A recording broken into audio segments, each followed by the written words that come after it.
I need to start with an apology to the longtime viewers. The next couple of entries, the next few weeks, are going to be things that I've discussed before. But if you like reruns and you like enjoyable reruns, maybe something new will happen. I don't know.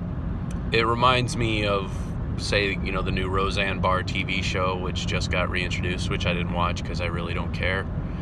How around Halloween, they would always do some sort of a remembrance style of episode where they just showed old episodes, but they'd never really add anything new to it. But hopefully, if I do add something new to them, it'll be good. So, sorry for the introduction, but here we go.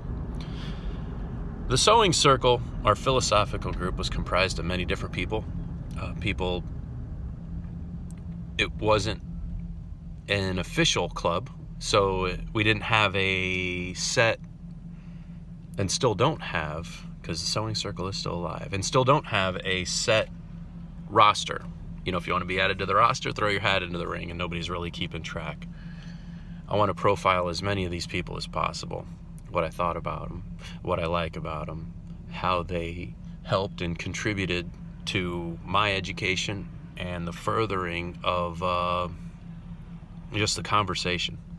And I want to start with a pretty special person as it pertains to the group and as it pertains to the time within the timeline of where we are in these memoirs.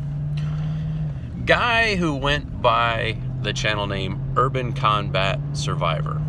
Seemed like a fairly heavy-set guy.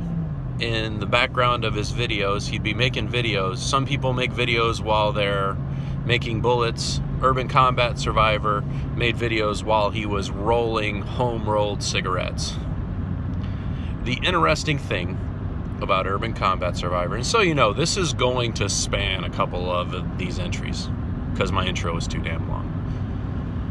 The interesting thing about UrbanCombatSurvivor and what made him such a good instigator is a good thing now, to the conversations that we used to have with prepping and the end of the world, was the certainty that he had of collapse.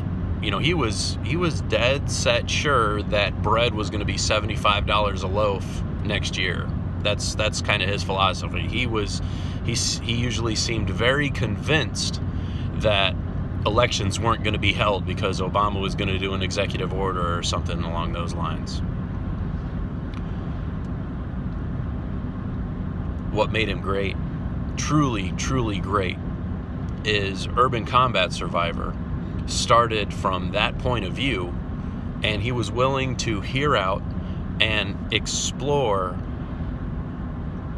the possibility that he was wrong, which is truly an amazing thing and completely lacking, it seems, in social media these days.